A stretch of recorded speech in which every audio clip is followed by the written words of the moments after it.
International human rights day. अब इसकी एक एक वर्ड को समझो। इंटरनेशनल, अंतरराष्ट्रीय, ह्यूमन यानी मानव यानी हम सब, राइट्स यानी अधिकार और डे यानी दिवस। समझ गए? तो आज कौन सा दिन है? अंतरराष्ट्रीय मानव अधिकार दिवस। ठीक है। अब ये कब हुआ था बेटा? हमारी एक ऑर्गेनाइजेशन है वर्ल्ड के ऊपर, जैसे एक छोटी सिटी है उसके ऊपर कौन होता है? डिस्ट्रिक्ट कलेक्टर होता है। ठीक है। अब सारी सिटीज मिलके क्या बन जाती हैं? एक स्टेट बन जाती है। ठीक है। स्टेट के ऊपर कौन होता है? सीएम होता है। सारे स्टेट्स मिलके क्या बन जाते हैं? एक कंट्री बन जाता है। और कंट्री के हेड कौन होते हैं? प्रेसिडेंट और प्राइम मिनिस्टर। इसी टाइप से जब सारी कंट्रीज मिलके बन जाती हैं तो उसका नाम है यूनाइटेड नेशंस ऑर्गेनाइजेशन। ठीक है। अब यूनाइटेड नेशंस ऑर्गेनाइजेशन जो हमारी वर्ल्ड की है, उन्होंने 1948 में एक रूल लागू किया कि ह्यूमन के राइट्स भी होने चाहिए। वो क्यों होने चाहिए वो आपको एक्सप्लेन करेंगे। ठीक है। क्या होने चाहिए? मानव के अधिकार जरूर होने चाहिए। और उसको ऑफिशियली परमिशन मिली 1950 में कि हर एक इंसान के ह्यूमन राइट्स होने चाहिए, हर देश में उनको फॉलो करना चाहिए। अब हमारे देश में जो ह्यूमन राइट्स है, हमारा क्या है? कॉन्स्टिट्यूशन है, वर्ल्ड का सबसे बड़ा कॉन्स्टिट्यूशन है। ठीक है। कॉन्स्टिट्यूशन क्या है? संविधान एक बुक है इंडिया की। किसने लिखी थी? Doctor B R. अम्बेडकर ने, है ना? उन्होंने लिखी थी, आप पढ़ भी चुके हो। और वो जो संविधान है वो लिखित है, मतलब वो लिखकर बनाया गया है और वर्ल्ड का सबसे बड़ा है। ठीक है। उस संविधान में हमारे यहाँ पे कुछ आर्टिकल्स होते हैं, अनुच्छेद होते हैं। तो आर्टिकल 19 में इन मौलिक अधिकारों की चर्चा की गई है। और उसके अनुच्छेद कहाँ से है? लगभग 1 से 32 के बीच में इनको लिखा गया है। वो क्या क्या है उनको हम विस्तार से बात करते हैं। देखो, फर्स्ट है हमारा जीवन का अधिकार, यानी हमें ये पूरा दायित्व है कि कोई भी इंसान बच्चे पैदा कर सकता है और उसको जीने का पूरा अधिकार है। समझ गए? सबसे पहले तो यही अधिकार होना चाहिए, उसको जी सकता है वो हमारे देश में। अब हम सिर्फ हमारी बात करेंगे। ठीक है। वर्ल्ड की करने की बीत नहीं है, अब हमारी बात करेंगे। तो जीवन का अधिकार मतलब क्या है? कि आप जी सकते हो। ऐसा नहीं कोई भी प्राइम मिनिस्टर बने, कोई भी डिस्ट्रिक्ट कलेक्टर बने, वो आके ये नहीं कर सकता कि मेरी गवर्नमेंट बदल गई तो मुझसे पहले वाले लोगों को मरवा दे। वो नहीं हो सकता। ठीक है। ऐसा क्यों किया गया? क्योंकि जब मुगल शासन था तो मुगल शासन में क्या होता था? जितने भी हिंदू लोग थे उनको मरवा डालते थे। ठीक है। कोशिश करते थे एक एक करके, जो भी आवाज उठाता था सबको मरवा डालते थे।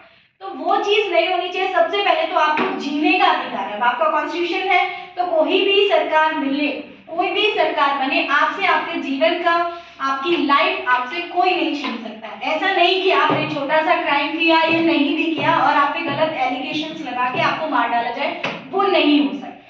समझ गए? तो आपको, आपकी कंट्री है, आपने जन्म लिया तो अब आपको जीने का पूरा पूरा अधिकार है। ठीक है। दूसरी चीज है अभिव्यक्ति। ये सबसे बेस्ट इंपॉर्टेंट है, क्योंकि कुछ कंट्रीज ऐसी होती हैं, हमारी कंट्री अगर देखा जाए तो वर्ल्ड की बेस्ट कंट्री है। अभिव्यक्ति होते अपने आप को एक्सप्रेस करना। ठीक है।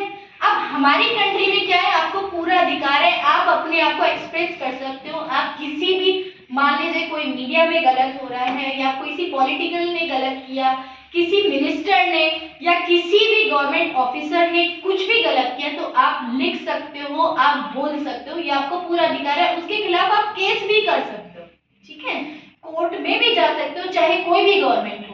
या आपको, आपकी अभिव्यक्ति का पूरा अधिकार है। आपको किसी की बात पसंद नहीं आई या आपके धार्मिक अधिकारों का किसी ने हनन कर दिया, किसी ने आपको परेशान किया, आप बोल सकते हो, आपको कोई नहीं रोक सकता। और इसके लिए कैसे है? जैसे हमारी गवर्नमेंट में भी क्या है, जो हमारी पार्लियामेंट है उसमें क्या होता है? मेन गवर्नमेंट हो गई बीजेपी की, और दूसरी आपकी अपोजिशन पार्टी कौन सी है? कांग्रेस भी है। ठीक है। समाजवादी पार्टी भी है। तो अगर बीजेपी कुछ भी गलत कर रही है तो अपोजिशन पार्टी भी उसके अगेंस्ट रिट लगा सकती है, केस दायर कर सकती है। ये अभिव्यक्ति का अधिकार है। ठीक है।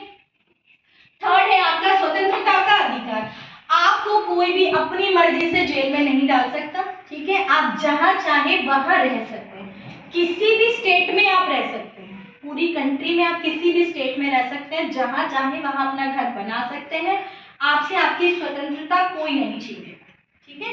कुछ टाइम पहले तक कश्मीर के नॉर्म्स थे कि हम लोग कश्मीर में नहीं रह सकते थे, कश्मीर के लोग कहीं भी रह सकते थे इंडिया में। लेकिन अब धारा 370 आर्टिकल 370 हटाने के बाद अब कश्मीर में भी आप लोग जाके रह सकते हो, वो लोग भी कहीं भी रह सकते हैं, लेकिन वो प्रॉपर्टी इंडिया की होनी चाहिए, ठीक है। तो वो आपको पूरा पूरा राइट है, समझ गए। ऐसा नहीं होगा ये लोकेलिटी फिक्स कर दी, ऐसा नहीं। जिसके पास पैसा है, जहां जो घर खरीदना चाहे वो खरीद भी सकता है, रह भी सकता है, उसको किसी की परमिशन की नीड नहीं, ठीक है। कि ये नहीं कि सरकार बदल गई और आपसे आपके घर छीन ले गए, वो नहीं होगा, समझ गए। अब शिक्षा का अधिकार, पहले क्या था, आपको पहले भी हमने डिस्कस किया था ना कि पहले डिस्क्रिप्शन था इंडिया में कास्ट वाइज, कि ये बड़ा है, ये छोटा है, इसकी कास्ट कम है, उसकी ऊंची है, तो वो उनके साथ। आज ये चीज नहीं है, डिस्क्रिमिनेशन खत्म है। शिक्षा का अधिकार सबके लिए, आप किसी भी कास्ट के हो, आप सबके साथ एक ही क्लास में बैठ के बात करेंगे, एक ही क्लास में बैठ के आप आराम से पढ़ सकते हो, आपको भी उतना ही राइट है। ये नहीं होगा कि वो छोटी जाति का है, वो बड़ी जाति का है, तो वो उस क्लास में नहीं जा सकता, वो उस स्कूल में नहीं जा सकता, ऐसा नहीं है। आप किसी भी स्कूल में, इंडिया के किसी भी स्कूल में आप एडमिशन ले सकते हो, आपको भी पूरे राइट है, किसी भी कॉलेज में आप ले सकते हो, ठीक है। वहां कोई डिस्क्रिमिनेशन नहीं होगा।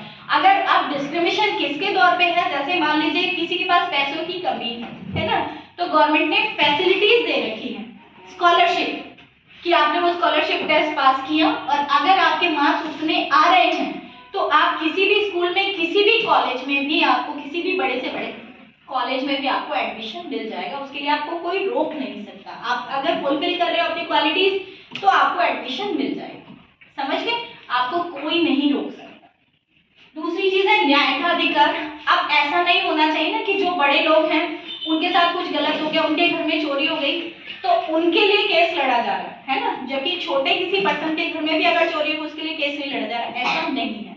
न्याय सबके लिए सेम है, चाहे वो चीफ जस्टिस हो, सीजेआई हो, चीफ जस्टिस ऑफ इंडिया। कौन है, कौन है, कल देख के आना, मुझे बता, ठीक है। कौन है, न्याय सबके लिए सेम है, चाहे वो चीफ जस्टिस ही क्यों ना। हमारी कौन सी है, सुप्रीम कोर्ट है, उसके 12 जजेस मेन होते हैं, उसमें भी एक चीफ होता है सीजेआई, ठीक है। तो चाहे कोई भी हो, चाहे प्राइम मिनिस्टर हो, सबके लिए न्याय सेम है। जैसे मान लीजिए चोरी की सजा 6 महीने मिलती है तो सबको ही 6 महीने मिलेगी, ठीक है। किसी ने किसी दूसरे की कंपनी में गबन किया, मेंटल हरासमेंट किया, किसी का मर्डर किया, तो मर्डर की सारे जो आपका प्रिजनर है, कैद की सजा जो मिलती है 20 ईयर्स, वो सबके लिए सेम है। अब चाहे मर्डर किसी ने भी किया, समझ गए। तो न्याय सबके लिए सेम है। ऐसा नहीं होगा कि ये प्राइम मिनिस्टर है, ये चीफ मिनिस्टर है, ये सीजीआई है और इन्होंने अगर क्राइम किया, किसी के लिए भी ऐसा नहीं है, ठीक है। चाहे वो कितना भी बड़ा मिनिस्टर हो, कितना भी बड़ा व्यक्ति हो। किसी ने सहारा इंडिया का नाम सुना, सहारा इंडिया का नाम सुना, सुब्रत रॉय उनके हेड थे। तो जो गबन किया था देश में, मनी लॉन्ड्रिंग केस था, बहुत सारी चीजें जो गबन की थी, तो बहुत बड़े आदमी थे, उनको भी वही सजा मिली जो किसी नॉर्मल पर्सन को मिली, ठीक है। उनकी भी सारी प्रॉपर्टी गवर्नमेंट ने जब्त कर दी। किंगफिशर के जो है ना, वो भी अभी यहाँ देश से बाहर है। सबके लिए सजा जो है वो सेम है, ठीक है। लास्ट है आपका धार्मिक स्वतंत्रता का अधिकार। ये सबसे मेन है, क्योंकि भारत में क्या विविधता में एकता है, अलग अलग कस्टम्स को मानने वाले, अलग अलग धर्म को मानने वाले। मेन धर्म कौन से हैं भारत में, हिंदू, मुस्लिम, सिख, ईसाई। तो आप किसी भी धर्म को मान सकते हो, आप कैसे भी पूजा कर सकते हो, आपको कोई नहीं रोकेगा। आप चाहे मंदिर में जाओ, चाहे मस्जिद में जाइए, चाहे चर्च में जाइए या गुरुद्वारे में जाइए, आपको कोई कहीं के लिए भी नहीं रोक सकता, ठीक है। गवर्नमेंट ने सबको सेम फ्रीडम दी है। आप मंदिर बनाइए, मस्जिद बनाइए, चर्च बनाइए, गुरुद्वारा बनाइए, आपको कोई नहीं रोक सकता, ठीक है। आपके ये सारे ये आपके क्या है, राइट्स हैं, आपकी ड्यूटीज भी हैं। लेकिन अगर इनमें से किसी भी अधिकार का हनन हो रहा हो, किसी भी राइट्स में आपको फॉलो करने में अगर प्रॉब्लम आ रही है, कोई आपको परेशान कर रहा है, तो आपके लिए क्या है, सबसे नीचे लेवल पे कौन सी कोर्ट होती है, नॉर्मल कोर्ट, ठीक है। उसके बाद में स्टेट कोर्ट हो गई आपकी, ठीक है, हाई कोर्ट जिसको बोलते हैं। और फिर अगर वहां भी आपकी सुनवाई नहीं हो रही तो सुप्रीम कोर्ट दिल्ली में, ठीक है। तो 3 चैनल है। अगर आपको इनमें से कोई भी बात, आपके साथ कोई भी गलत कर रहा हो, आपकी बात नहीं मान रहा हो, तो आप कोर्ट में अप्लाई कर सकते हो, ठीक है। लेकिन इनमें से कोई भी अधिकार का आपको भी हनन नहीं करना, ऐसा कोई भी काम नहीं करना जिससे आपके देश की संस्कृति को नुकसान होगा। जैसे आप धार्मिक सभा कर रहे हैं, तो ऐसा नहीं हो कि गवर्नमेंट के जो रूल है, नाइट में 10 o'clock के बाद आप लाउड स्पीकर नहीं बजा सकते, तो उसके बाद आपको नहीं बजाना है, ठीक है, वरना फिर आपके खिलाफ केस होगा, ठीक है। आप सभाएं कर रहे हो तो उसमें मर्यादा होनी चाहिए। उसमें ऐसा नहीं कि आप किसी धर्म को, किसी कम्युनिटी को उसके बारे में गलत बोल रहे हो तो आपके खिलाफ केस हो जाए। शांति प्रिय, आप कुछ भी प्रोटेस्ट करिए, कुछ भी करिए, है ना, अपने धर्म को मानिए, लेकिन दूसरे धर्म की इंसल्ट करने का अधिकार इनमें नहीं। ठीक है, आपको अपनी आवाज उठाने का अधिकार है, दूसरे के बारे में गलत बोलने का या उसको इंसल्ट करने का वो अधिकार नहीं है। दूसरे को परेशान करने का अधिकार आपको नहीं है। आपको कुछ कहना है, दूसरे से परेशानी है तो आप कोर्ट में जाइए। अगर आप अपने लेवल पे कुछ करेंगे तो कोर्ट आपको पनिश करेगा। ठीक है, दैट्स